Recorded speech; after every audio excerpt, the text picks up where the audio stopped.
So we should be live. So good afternoon, LinkedIn audience and all connections that might be tuning into today. So we've got a decent number of people that have registered onto the event. So hopefully we are talking to that audience and I'm not talking to myself, which is always the worry with these things. So in order to just test that theory, and make sure that I'm not talking to myself and that we are actually live and there's people listening.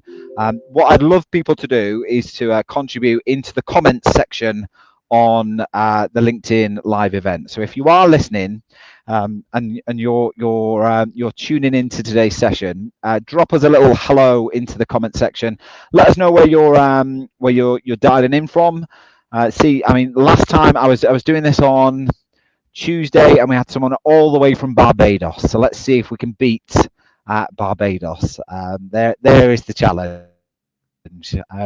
But I suspect maybe we'll have a little bit more local interaction. So welcome everybody to the February event for the Contact Center Network. And today we are discussing how to design effective chatbot solutions. And we've got some really interesting discussions that we've already had in anticipation of this. So I'm pretty sure it's going to be a really good and interesting discussion. But in order to help us with that conversation, I've got two very familiar faces to me, may well be to you as well if you're tuning in. But what I'm going to do is give them an opportunity now to introduce themselves and give them a little bit of spiel so they can say hello to the audience and give you a little bit of an insight. So I'm going to start with the person who's not joined us before. So a new face to the Contact Center Network. So Catherine Simons-Porter, welcome to the Contact Center Network and thanks for joining us. Give us a little bit of an introduction into you, your role, who you work for, and what your experience is within the kind of the chatbot sphere. Although you're going to hate me saying that chatbot phrase by the end of it, I'm very sure. So give us an intro, Catherine. Thank you, Gary, and hello, LinkedIn Network. Yeah, my name is Catherine Simons-Porter. I'm certainly not new to contact center or customer experience. I've been selling contact center for 20-something years. Been really focused on experience transformation across customer, employee and business transformation since about 2015. That's when I started doing the things like CCXP, joined the CXPA, spoke at a number of CX days. Last year I joined Women in CX. So for you women CXs out there, hi, good to see you all. I currently work for Core AI, have been since April. So Core AI is the world leader in conversational AI. So it is absolutely my pleasure to join the discussion today. Thank you very much for having me, Gary. Wonderful and good to have you. So thank you very much for tuning in and being on the panel. And then we've got a familiar face to the Contact Center Network. So Phil, you joined for some of our What the ChatGPT series, and you were very well received. So we thought we'd invite you back, given that this is a very similar topic. So Phil, give us a little bit of an intro for those that might not know you. Thank you, Gary. Catherine, very difficult to beat, to be honest. So thank you for that. So I'm Phil Woodbridge, founder of Nexus Stride, business management consultancy. And someone asked me the other day, actually, what is it you do? And someone replied, he simplifies things to make it easy to implement. So very much going into businesses and breaking any knowledge gaps around AI, digital transformation, and really getting the foundations set up in order to let businesses explore those options. Again, a lot of people think straight away they can go into it. You can't just go and build a roof on a house. It's simple analogy there. You need the right foundations and the infrastructures before you can even go and look at exploring these types of solutions. So that's kind of where I go in and bridge those gaps and then partner with them to start exploring out into it. Brilliant. Well, thanks very much for that, for both of you. It's a marvellous introduction, and we will crack on with some of the questions that we've prepared in advance. But we do have some questions that we want to put to the panel, just to kind of add a little bit of a structure and a little bit of flow. But what we also want to hear from is anybody who is tuning in to this. So if you have a question or you have a thought on any of the conversations that start to flow, or if you're in the process of designing your own chatbot or IVA solution, and you need some help, and you need some guidance, and you've got some thoughts and reflections that you want to share, or you want to put questions to the panel, drop it into the comments on the chat, and then we'll be able to see it because we'll be able to showcase it in this kind of format. So we'll bring your question up onto the screen, and then we'll put it to one of the panelists to answer the question. We've also got some interesting insights that we're going to share as well as part of that. So we'll share some of those on the screen as we get to each section, because we've got some really interesting insight from the team at Core AI that they've given us. So it's a sneak preview into some of that, and you've got an option to download that a little bit later. But jumping into the whole topic today of designing effective chatbot solutions, Catherine, and we've seen some examples of how it can go very wrong in recent days, and I'm not going to mention any kind of specific examples, but I think we all know about the poems and the expletives that were recently released on some chatbot stations, and we'll probably talk a little bit about how we can avoid some of that in these conversations. But one of the things we talked about in the build up to this is you've got chatbots and you've got IVAs. Now, we're not talking about the debt kind in IVAs, are we? We're talking about intelligent virtual assistants, and for, I suppose, the layman, they might not know the difference. So if I was to ask you in a succinct way, is to say, what is the difference between a chatbot and an IVA, and what would be some of the key differences that somebody might expect to see when they're exploring each of those as a potential solution? Yeah, my flippant response is that an IVA is, as the name might suggest, one is intelligent and the other one isn't so much. But I'll just expand on that. Before I do, all of those brands that unfortunately have been in the press for all the wrong reasons are not underpinned by core AI technology. Just let's make that clear right from the outset. But we won't dwell on those that are getting it wrong. But what this has done actually recently, in all seriousness, is cast some shade on this industry, this magnificent industry, because there are some really impressive virtual assistants that are out there. Virtual assistants, they come in many different forms. In the digital capacity, so sitting on your website, sitting in your WhatsApp channel, for instance, or a voice bot on your IVR, on your main lines coming into your contact center, or acting as a digital co-pilot in an assisted capability, helping your agents in terms of real-time guidance, sentiment analysis, all this sort of great thing. Now, what are the difference between chatbots and intelligent virtual assistants or IVAs? Actually, there are kind of three forms now which have emerged. Now, to me, a chatbot, it kind of feels now a little bit outdated and a little bit old-fashioned. It is very, very linear in terms of its capabilities. So the poor customer, has to really dance to the tune of the design of the chatbot. And if they suggest something or state an intent that the chatbot isn't developed and planned out to do, well, what happens? You've got customer satisfaction that goes down. You've got the customers pivoting probably to the voice channel. Your cost to serve goes up, and your customer experience, it just goes through the floor. An intelligent virtual assistant. Now, the IVA market, according to many analysts out there, depending on who you look at, but by 2027, which is only around the corner, it's going to be around $28 billion US. So this is a huge market. And so there are many different vendors now that are coming out as disruptors left, right, and center, as well as, large organizations such as Microsoft. Why? Because get it right, we fundamentally really do improve customer journeys and also employee engagement and also drive up business excellence. But a good IVA will be able to understand the intent and also multiple intent and things such as context switching.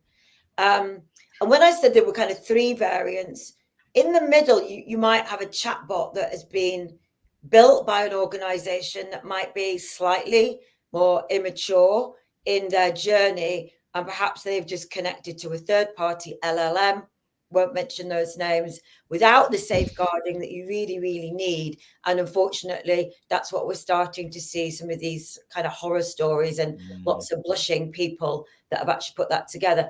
And then you've got your third one, really, which is the one that is underpinned with really rigorous enterprise grades, safeguarding, so there's no hallucinations. It is accurate, it's consistent, it is compliant, and you've kind of got that peace of mind. So there's kind of 3 variants really.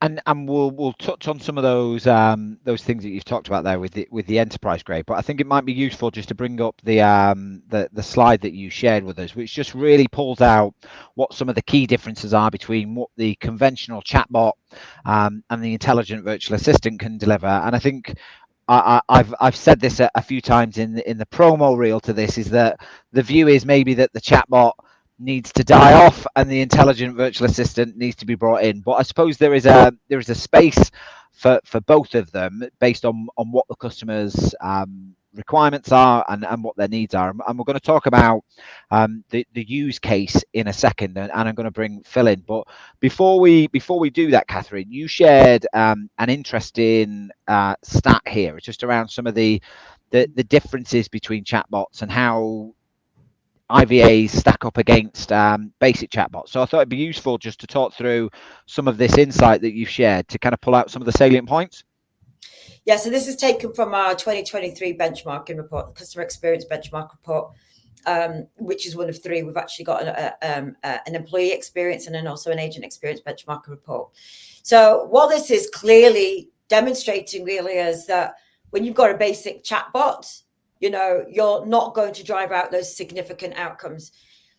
And when we are helping an organization kind of navigate maybe a procurement process, it's really hard for a buyer to really distinguish often on face value, well, what is the difference between a new disruptor that might be far more cost effective, far cheaper than a really, really strong and well-known, market leading vendor such as Core and, others that are out there. You really need to dig deeper in terms of, okay, what are the outcomes that a chatbot can deliver across all of these different capabilities that we can see on this slide? And what can we actually get from an intelligent virtual assistant? And then I think as the conversation is going to flow through this afternoon, why is that? How can we build a really successful IVA? What are the teams that we need to put around that? What do we do as regards to integrating into LLMs? And these, these nuggets hopefully will help organizations as they go on the journey, because experience transformation, there are no, shortcuts, as it were. Experience transformation has always taken a significant amount of time, but it always comes down to the team of the people that are building it and the understanding which is in the organization. Yeah, and I think the one that jumps out for me the most there, and I think probably the one that it becomes the most challenging for customers, is that seamless movement across channels. So the fact that an intelligent virtual assistant can be a little bit more nuanced and a bit more intelligent, hence the word, to be able to pick up on some of those signals and pick up on some of those customer pain points that gets them to the channel in the right way, I suppose, makes that whole journey a little bit more slicker. Yeah, and you pick up on a good point, actually. There could be a customer that's having a discussion with an IVA, right? And the customer is sort of quite happy to stay with the IVA, but the IVA is picking up on certain, keywords that have been spoken, certain utterances, certain sentiment, whatever it might be. And that can trigger, an action from an organization. Now, it could be something quite simply from an upsell perspective. And the bot actually realizes this is a high net worth customer, and I actually want to plug that into a human being, right? Okay, that's one. Or it could be, we have identified that this is a vulnerable customer. We want to plug them into a human agent, So now, the intelligent virtual assistant is able to react based on, real-time speed, based on the information that it is actually plugging in. And then on the flip side, you've got your consumers who are still occasionally going to go, no, I actually want to pivot to a different channel. And obviously that context and all that history, all that sentiment needs to flow with the customers as they move through a different channel, if they so wish. And what you've talked about a really key point, which is almost like segue me into a question I've got for Phil, which is around the specific scenarios and I suppose the understanding of what the use case is for chatbots. So Phil, as a consultant who's on the coal face of digital conversations and operational challenges that customer facing. I'm interested in your perspective, and Catherine, please do feed in. But thinking about what that customer need is and understanding the customer need a little bit more. There'll be people on this call that are maybe at the start of their journey and they need to start thinking about how they build out and how they understand what the art of the possible is and what's important. So how do we identify and prioritize the needs and expectations of customers when designing the chatbots so that we can get those customer needs right to start with? Yeah, first and foremost, I just want to say I thought Catherine's explanation was brilliant on the differences. I think you've got to take into account the business type as well. We all know the capabilities of IVAs, but I think it depends on what stage customers are at, whether they go down that route or chatbot and what the customer needs and journeys and demands are. And you're exactly right, Gary. Sort of some of the conversations I have as we want to look at doing it, but where do we start and what do we get? And fundamentally, the key thing is identifying and prioritizing customers' needs and expectations. And the way in which you're going to do that is conducting sort of market research, look at what your competitors are doing as well, understanding their digital journey, how they funnel into the website. But once you've got that, you'll have a form of outcomes of when customers are contacting you. What are the main reasons of why they're actually contacting you? And then how you can then, and we hear this terminology of deflect, and I think that's sort of a negative perception of what it actually does. So what you're trying to do is make your customer journey as simple as possible and give them the information that they need without having to go through a wait time or an IVR. Am I back with you? You're a bit frozen then, but you're back. You're back. You're with us, Phil. Or you're not with us. We might have lost Phil for a second. So, Catherine. Oh, you are. You. I can hear you. You're just a little bit frozen. You there? Crack on. Carry on, matey. You're with us. I'm back with you now. You are back with us, yeah. Yeah, apologies for that. It must be the northeast signal I have up there. So yeah, it's understanding that, but then it's you can take it that step further, Gary, of looking at sort of where they come in. Catherine, do you want to pick it up and I'll try to switch over to Wi-Fi? Brilliant. So, Catherine, you've got some interesting stats that we've got as well that you we shared on some of the stuff. So it might be worthwhile thinking about how those customer needs and those customer drivers are shaping some of the chatbot and the IVA conversation that we had. So I'll bring up the stats that we talked about on the stage, and then if you could give us some insight into what maybe some of the key customer drivers that are moving them into the chatbot and the IVA space, that'd be awesome. Okay, well, again, this is from the benchmarking report. This is the last slide that we've got today from the benchmarking report, because what we're also going to show is some insight from the Institute of Customer Service Index as well. So some impartial, it's not all about core today, but the survey question here was, please rate your recent customer experience interaction with an intelligent virtual assistant or basic chatbot. And again, so it's comparing the two. It's head and shoulders for me, really, in terms of what is winning. When we actually look at what's important to customers, time after time after time, year after year, it is first contact resolution. So understand what I want quickly, and resolve my issue first time. And again, that could be in a virtual assistant traditional format, or it could be over voice. There are some really incredible examples of what we, and again, to take an unbiased view, other vendors out there are capable of doing. But yeah, we see there that seamless transfer to agent is standing head and shoulders. We've got personalization. Personalization is getting stronger and stronger.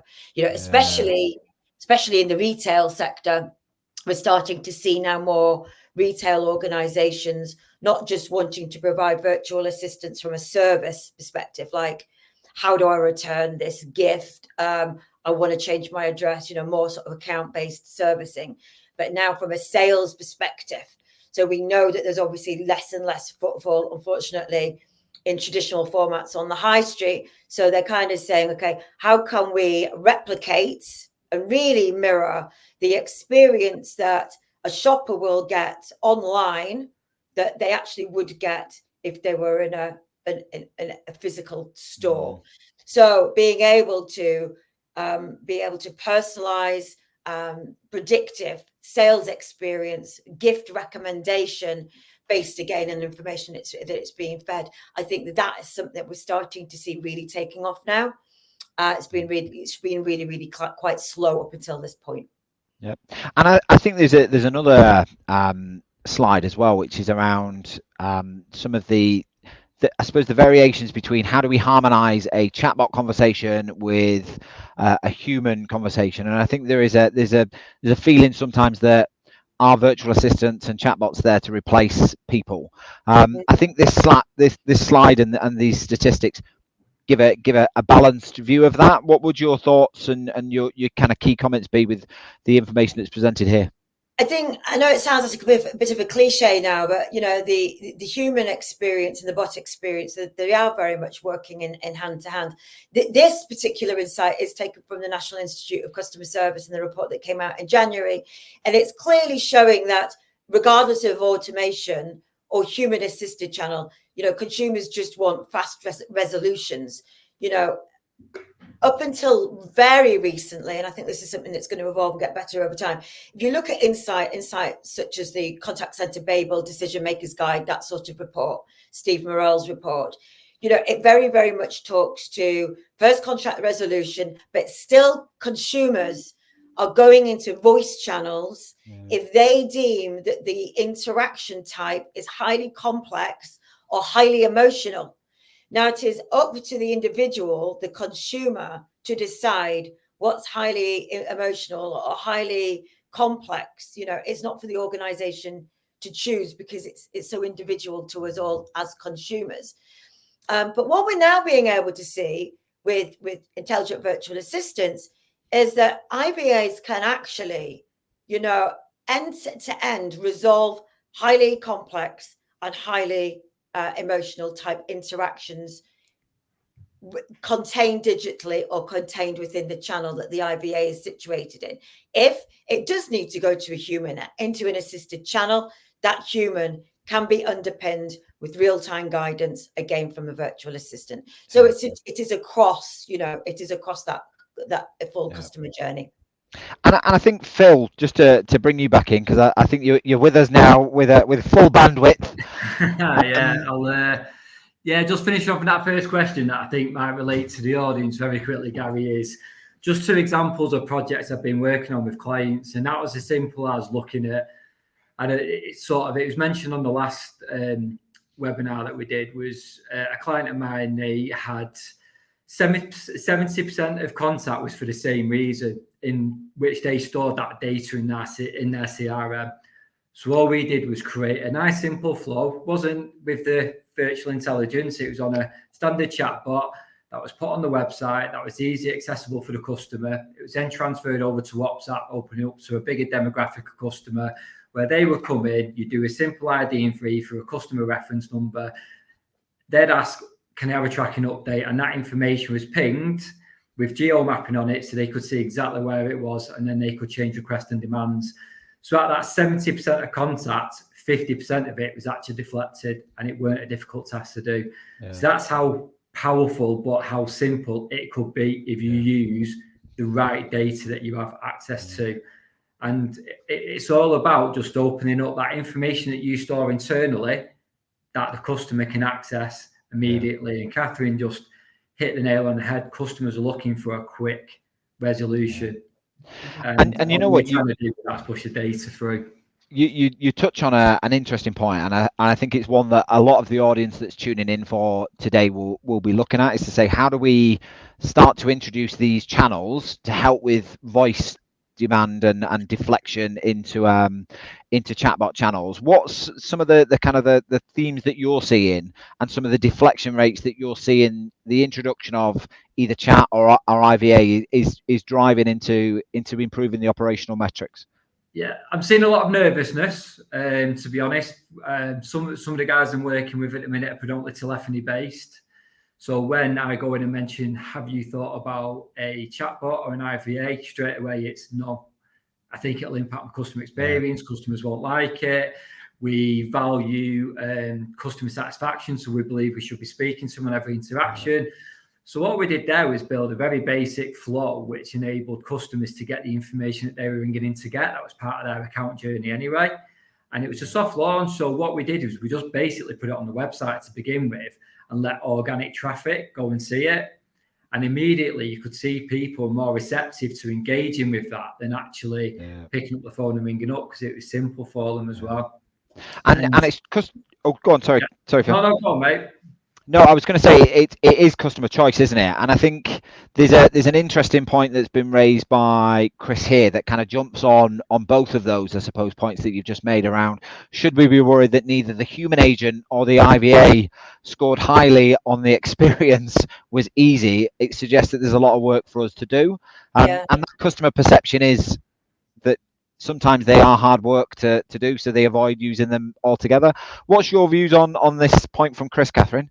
I think, and hello, Chris, good question. Yeah, well, this insight is from the Customer Service Institute. And perhaps, the term IVA has been used in this context when it should have been chatbot. But I think absolutely, chatbots, who hasn't been frustrated by a chatbot?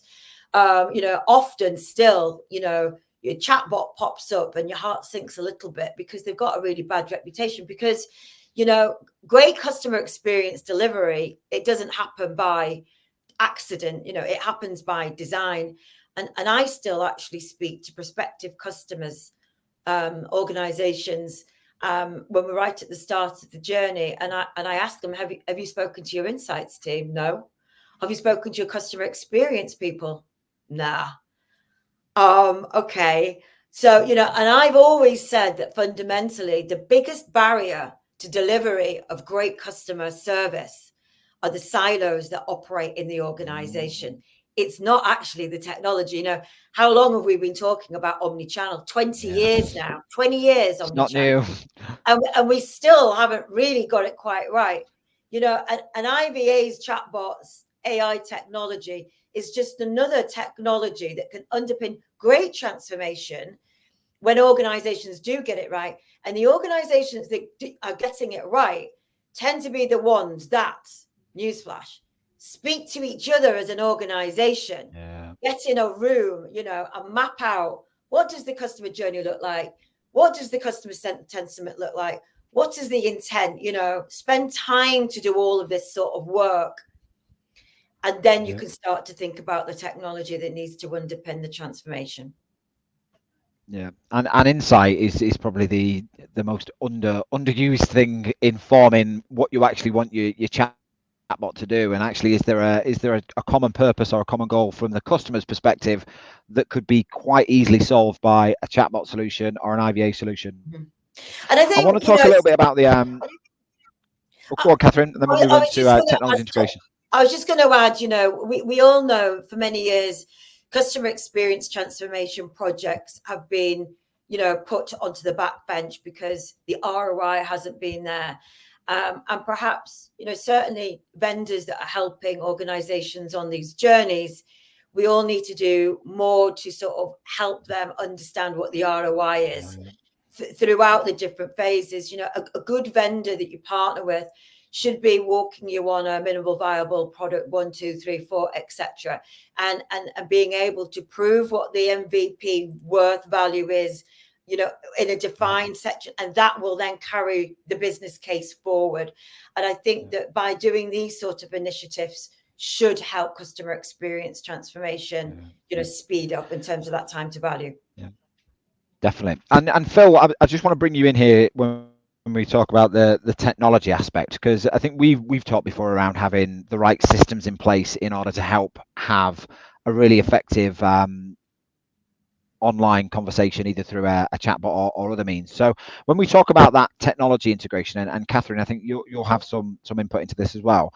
How important is something like CRM as part of that stack in that technology platform in helping organizations, be it contact centers or other, build on chatbot solutions? Yeah, it's important, very important. So what you've got to remember is, again, I'm going to allude to what Catherine said around the chatbot. The negative stigma is put towards them, but it's the people that are building it. It's the data that's going into it. It's the infrastructure. Yeah. It's the internal path in which they've created. And ultimately, I go into a lot of businesses now where they're storing data on Google Sheets. We're in 2024. It's a bit of a mind blow for me sometimes, but I get that businesses are in different positions. They've got, but when you've seen substantial growth in a business, they've got multiple platforms where they might use softwares, one for finance, one for customer data, one for sales, and so on and so on. So what a CRM can do is basically consolidate all that information that then can be used as one source of truth to use that to then map out your digital journeys. And that's the only way in which you'd get an excellent customer experience, by having that. Yeah. Well, we talk about data. I'm going to go back a step. The quality of the data is key as well. I've had a client that's had all this information. They've had a great CRM, but the data is incorrect, which meant that any flow in which we built wasn't right for the customer. So we had to make sure that the data integrity was there. We removed any duplicates. We consolidated all the softwares that they had as well in order to get that right journey. So the CRM is important, but ultimately what a good solution can do, such as Core AI and other ones out there as well, is they can act as a database to bring that information into as well. So if you go in with a decent partner, they are able to do that with you. But I think I would always advise having a decent CRM for any business. Yeah. And we've talked about technology integration there, Catherine. And I think some people might think that implementing technology like chatbots or IVAs is quite a complex process to do, and that there's lots of integrations required. But what would you say are some of the key systems or some of the key steps involved in that integration in order to be able to build a really effective chatbot solution or IVA solution? I think that organizations really need to make sure that they partner with a vendor that has, open AIs out of the box, that they've got evidence that they've been able to do this before, and that an organizations can really simply, plug, and integrate into various systems, databases, channels, customer facing, back office, ones that sit in the contact center really, really easily and seamlessly. So yeah, that's absolutely of paramount importance in order from an orchestration perspective. From a core perspective, when it comes to contact center, we will augment and drive value from existing systems and platforms, or we can rip and replace the entire stack. I know that doesn't happen very often anymore. But if an organization has already gone down the track of investing in a contact center, for example, we can come along and augment and drive value really quickly from what's already in situ without the expense and the cost of change. So organizations don't always have to think, let's start over. There are always different ways to go about it. And I want to kind of delve now into that murky world of large language models, and you've used the term already, Catherine, albeit you didn't name a specific provider, which we won't continue to do that on today's.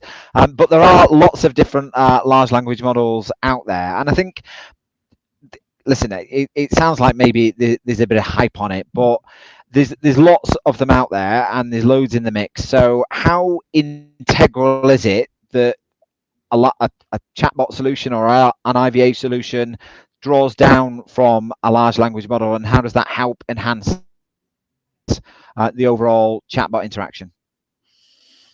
I think that 12 months ago, everybody was kind of going goo-goo over the certain LLM that was launched in November of 2022. And everybody went nuts and thought, this is great. Unfortunately, in my experience, if something is super shiny, it's not all that glitters is gold. Now, of course, we are in that kind of trough of disillusionment. I think that people know that there is trough of disillusionment. I love that phrase. It's Gartner's. I'm not going to take the credit for that. We're in this trough of disillusionment where organizations are taking a step back.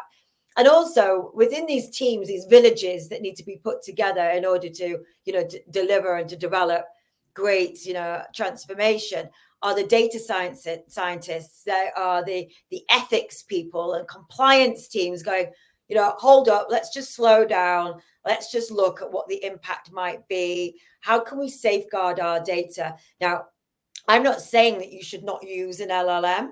I'm just saying, just tread with caution, do extra due diligence, and really look at how you can maybe integrate, but in a really, really safe way.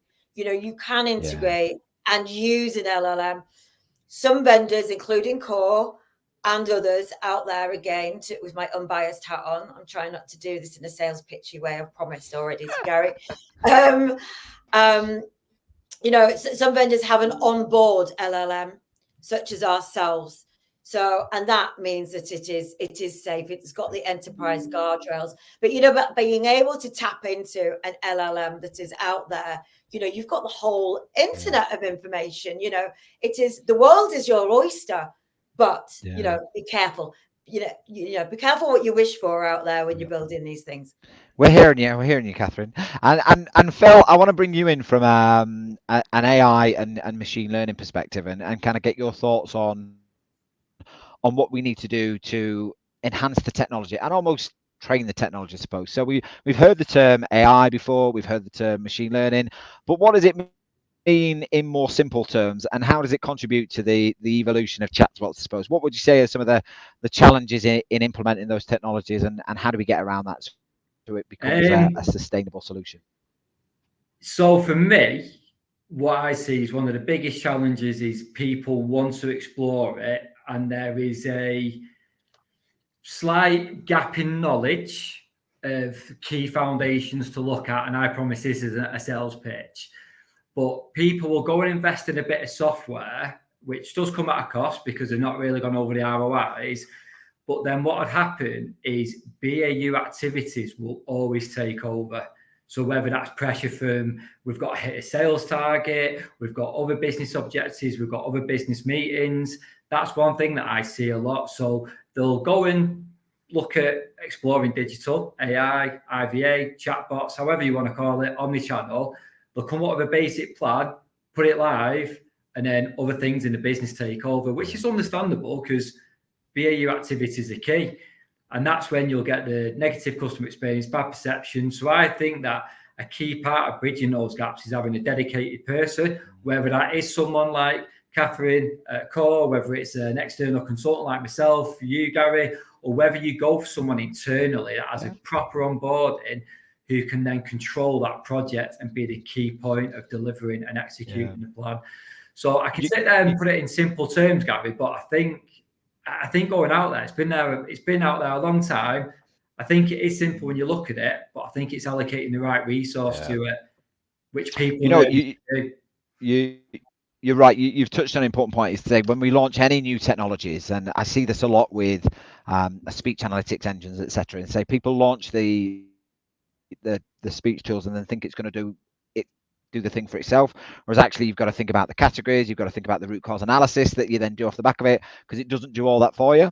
And I think from a machine learning perspective, and educating and making the IVA solution or the chatbot solution more intuitive, Catherine, what would you say that organizations can do as maybe best practice to help them make sure that it evolves in a way that's safe?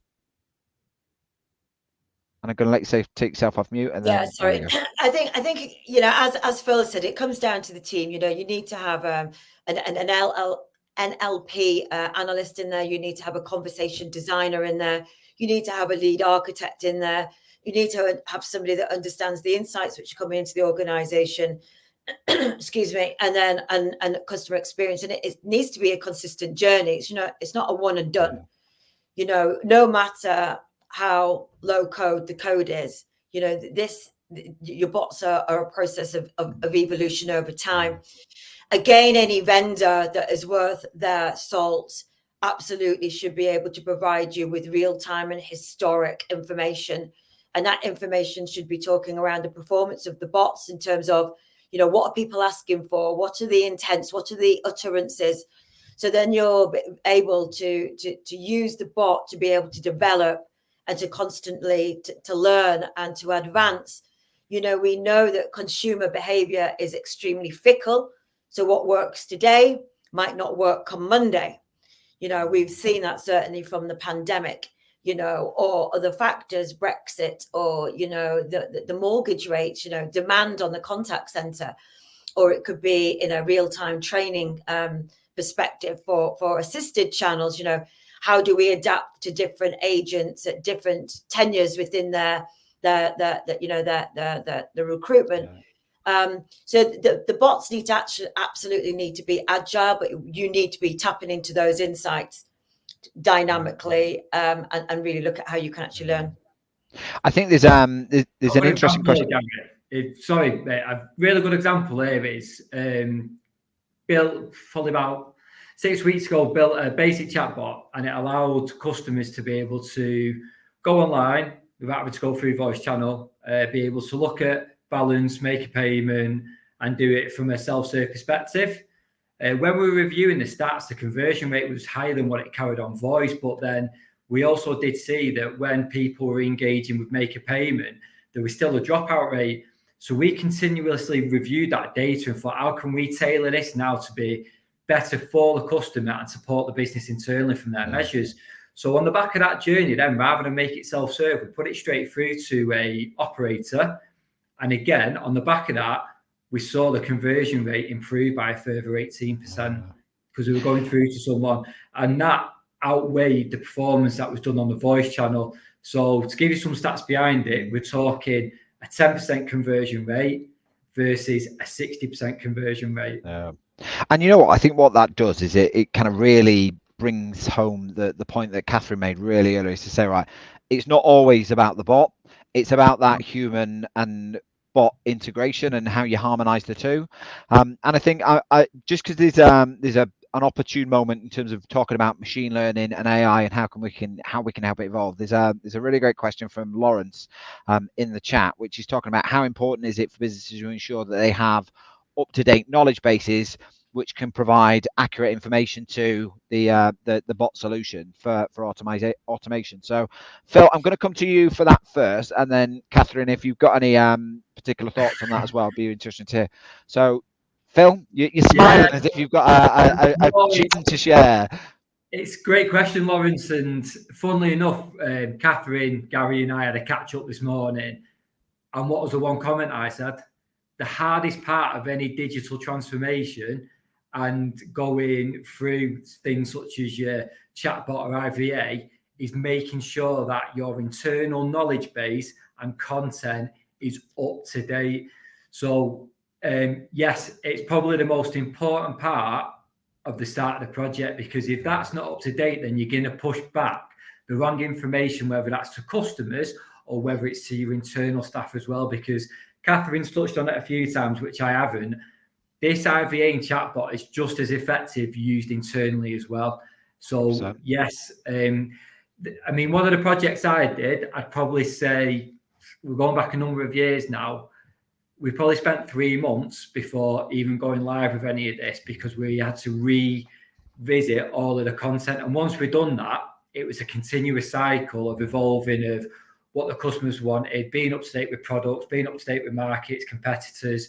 So again, it's just as important as all of the bot journeys and the data coming in from insights. And I suppose to build on that, and Catherine, I'm going to invite you in for your thoughts as well, is to say, actually, there's no bigger testament to how effective your chatbot solution or your IVA solution can be than your internal customers, your employees, evangelizing about how the AI and how the knowledge base is working. So any additional build on that, Catherine, before we move on to the next question? Yeah, I mean, there's nothing more annoying than being on an organization's website and you read some information, you go, actually, I'm just gonna double check this, speak to an agent, and you get a completely different story, and you get cut off, and you call them back, and then you speak to a colleague and they tell you something else again. You know, you're absolutely right, Lawrence, and hello, Lawrence, again, another person that I know, blast from the past. Great question. So yes, absolutely. You're only as good as the information that you've got. A virtual assistant can also underpin the management of knowledge management systems that sit across the entire enterprise. So it could be that I'm an agent in a contact center. not only am I working across 3 different physical screens, but I've got 10 different screens or systems of record. This is obviously building on the average handle time. How can I make sure that what I am stating to customers is consistent, it is accurate, it's up to date, and it is compliant with any sort of regulations? And the flip side, on what do customers want? Fundamentally, if you look at the stats, what customers are saying is, I just want the right information at the right time in an accurate way.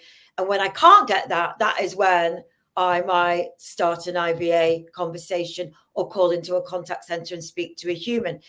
But before I even do those 2 points, wouldn't it be just great if I could just get the information at the right time?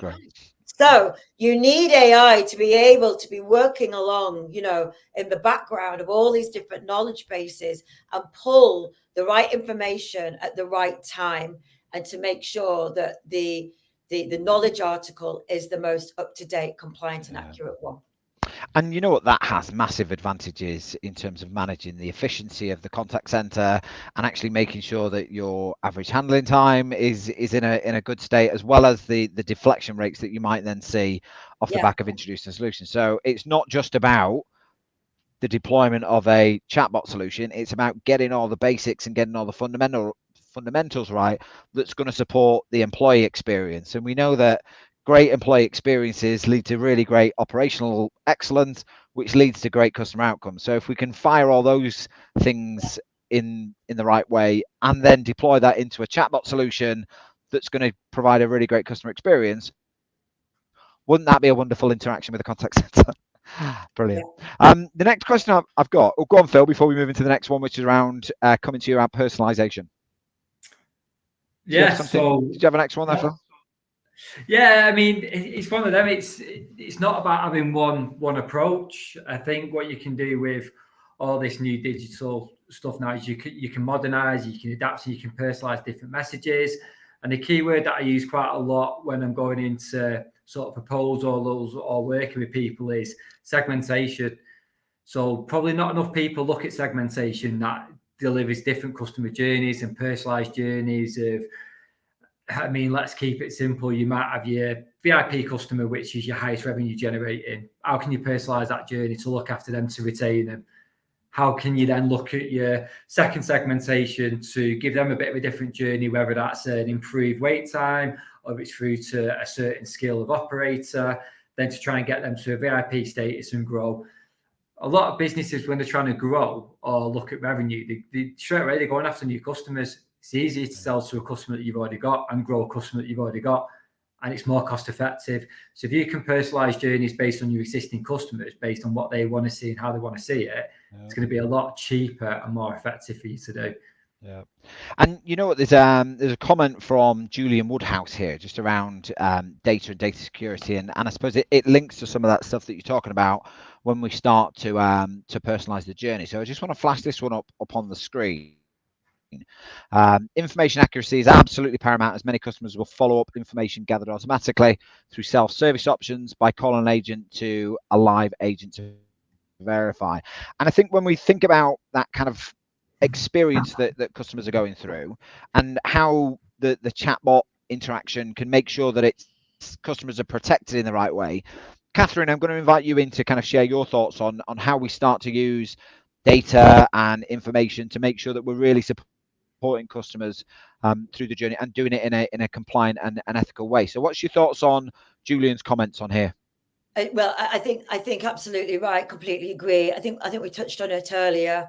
When a customer or a consumer has tried to find some information online, can't do it, or they want to sanity check it, double check it, which consumers do all the time.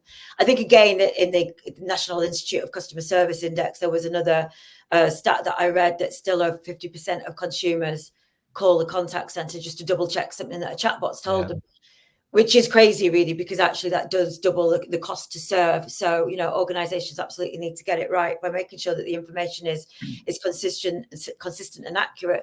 We're trying to build trustful relationships here, and maybe trust is the new currency of AI. We want our customers, we want our employees to trust the information that we're giving them. So yeah, absolutely, this is where we can use natural language and machine learning, should I say, to be able to constantly refresh and check and sanity check it. And that in itself will safeguard our employees and also our customers and the business. Brilliant. And you've touched on a really interesting point, which is around the ethics of AI, the ethics of using chatbots, and the information that they say. And you talked earlier on about how Core as a business are able to minimize some of those hallucinations and some of that misinformation. And I just want to, for the next kind of couple of minutes, just talk about what some of those ethical considerations are, because we saw probably a few weeks ago now, Sam Altman, one of the large language model and founder of OpenAI, get dragged over the coals and express concerns about the ethics of AI. So what are the considerations that people who are engaging in that chatbot journey and that IVA journey need to think about in order to make sure that data is protected, privacy is protected, hallucinations are minimized, and the consumer can trust the information that's given out?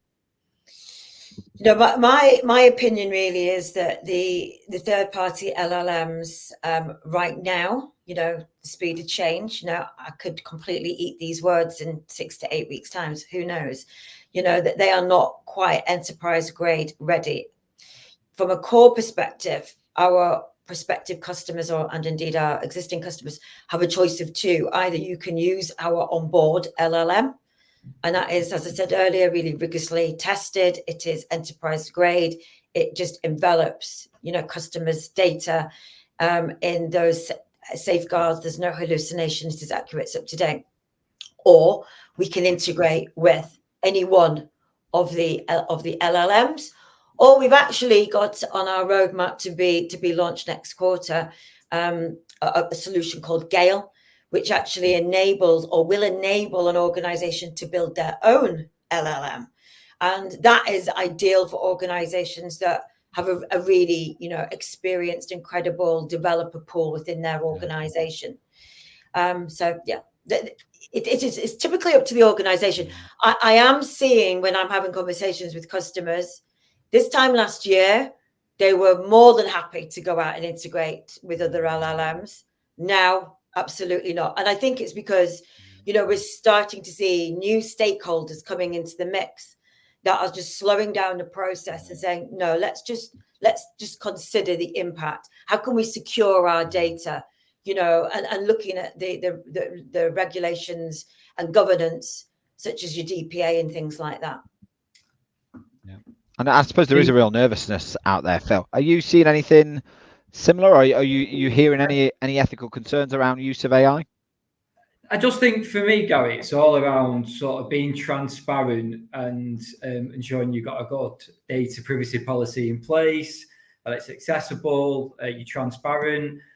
And I think the one thing that we don't talk about enough is a lot of this could be, not all of it, but you could mitigate an awful lot of it through vigorous testing, especially within a chatbot flow. You're creating that flow. You test every single scenario before you actually go live with it. So you're going to see the outcome, the responses that are given, and so on. So I've not really seen much on it because of the amount of testing and data integrity that we do before we even go live with anything. Yeah. And Catherine, you commented on a post of mine that I talked about with guardrails, and you mentioned some of the stuff that people need to be considering as guardrails when they're implementing a chatbot or a digital solution. What would you say are probably maybe the top ones that are going to have the most impact in maintaining data security, data privacy, that we need to be mindful of? I'll let you take yourself off mute. Second time. You'd think you'd learn after the pandemic. Yeah, it is exactly that. It's how can we really safeguard our company data? How can we safeguard our customers' data? I think in light of what we've seen recently from other brands, is, you know, how can we save our brand? You know, that's probably another stakeholder that's going to pop into these conversations soon. Brand protection. And all this governance, you know, this governance takes time. So I think it comes back down to the pool of people. Takes a village. that we're actually working with. But yeah, it comes down to brand protection, company protection, and also the data of the customers. Okay, thank you. We've got a few minutes before we round off to the hour, so I just want to talk about some of the future trends that we might be seeing in the chatbot IVA OpenAI space. And I know you've got a few that you've already shared on a slide, Catherine. So I'm gonna start with you, and I'm gonna maybe share this little bad boy. Oh, not this one actually. I think this one is emerging technologies. So from a future trends of AI, what does this information tell us that we need to be looking out for? Again, this isn't our insight. This is from the National Institute of Customer Service. You know, from my own, as well as these, to complement these, I think from a more of a contact center operations perspective, how can we use virtual assistants perhaps in the hiring? Now, we know that the likes of real-time guidance for agents has been around for a while now. You know, I've been talking about it for a number of years. And being able to gift the agent with the capability to show empathy, for instance. Now, it is my belief, you know, empathy and emotional intelligence, you know, empathy is just one capability underneath that umbrella of emotional intelligence, others being ability to actively listen and to demonstrate ownership. Emotional intelligence is something you're certainly born with. So shouldn't we really also be looking at how can we use virtual assistants at time of hiring, and to be able to score somebody's emotional intelligence as well as their capability to do the day job at point of hiring? And then you know that you're going to get a certain caliber of agents within the contact center that we know are going to be dealing with the highly complex and highly emotional type of interactions. You needed a certain IQ and EQ of the agent. There's nothing that sounds worse than an agent that is disingenuous or insincere when they are saying, is there anything else I can do for you? You know, it doesn't matter about the technology. It comes down to the people. That's just a personal preference of mine. I'd like to see in virtual assistants. I think, you know, on a wider scale, they are certainly improving in terms of ability to proactively sell and act like a human sales assistant like you'd get in a store. And then I also think that an IVA can also cater for the needs that, you know, if I walked into a bank and said, I got married on Saturday, so I need to change my name. I need to update my address because I've moved. And what other credit cards have you got for me? And I just spouted out these 3 intents to a chatbot. It would just have a complete meltdown and would probably pivot me to a human. An IVA would be able to deal with all of those in one. Definitely. So again, it's coming down to being able to really mirror that human experience. Yeah. And Phil, from your perspective, in some of the conversations that you've had with technologists and with your own client base, what are you seeing as some of the future trends or some of the future asks of customers with respect to AI and digital?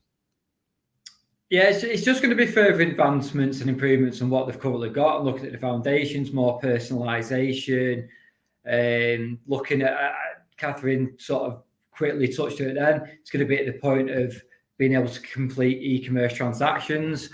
But I think we're going to see a lot more of, and again, I know we've talked a lot around LMMs, and again, you know me, I keep things as simple as I can for people that I want to call. The best way I can say it is I think you're going to see a lot more virtual voice assistants completing tasks and queries. I've been lucky enough to attend a core event back in October. I've seen it firsthand how it works, and it's incredible. And I think more people will be receptive to seeing that once you understand the rigorous testing and sort of outcomes that it can provide. So I think we're going to see a lot more AI tech being done on voice channels. Yeah, and you know what, I'd be inclined to agree with you on that in terms of that voice bot technology, and I think there's something that's interestingly just happened in the US where they've banned voice bot calls with relating to sales inquiries and lead generation, I think. So it'll be interesting to see to what extent we take that and where the parameters from a regulatory point of view start and stop. But I think it definitely you'll start to engage more with voice bots and maybe not even realize it sometimes. You won't realize it. You won't. Yeah. Catherine, final thoughts from you before we wrap up, and I'll just share some useful dates for people's diary for some of the events in core. But final thoughts from yourself.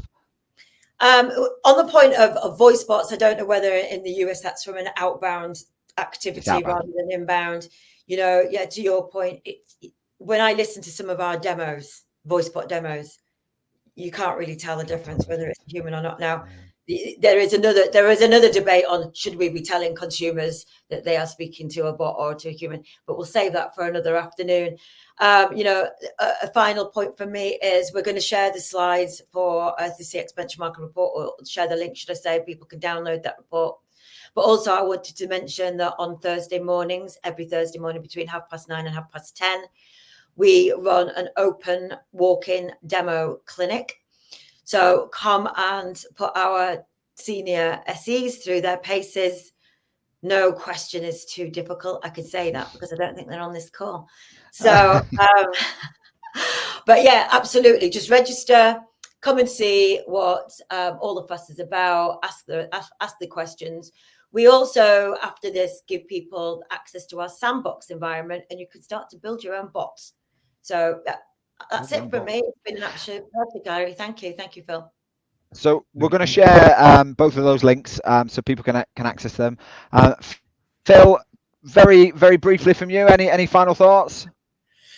No, just other than people want to explore it and they're nervous. So if anyone does, there's people out there that you can speak to have an obligation chat around where to start and how to map it out. So don't be scared of moving forward into sort of the modern ages, because it's where it's going. It's where it's going. So into the unknown. Into the unknown. It's better to embrace it and understand it now before it takes over, because it will do. Brilliant. Well, I think that's a nice, profound statement to end on. We're 1 minute over, so apologies. Hopefully, that's been a really useful session.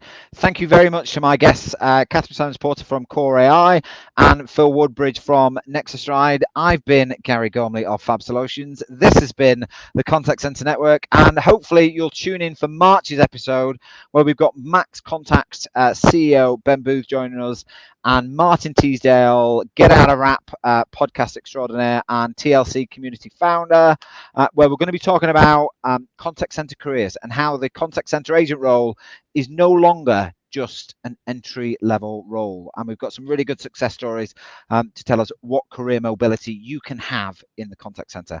I'm going to shut up because I'm 2 minutes over. I'm going to ask Catherine and Phil just to stay on for me just for 1 minute more. But thank you very much. That is the end of this month's session. Thank you very much, folks. Take care. Bye-bye. Bye.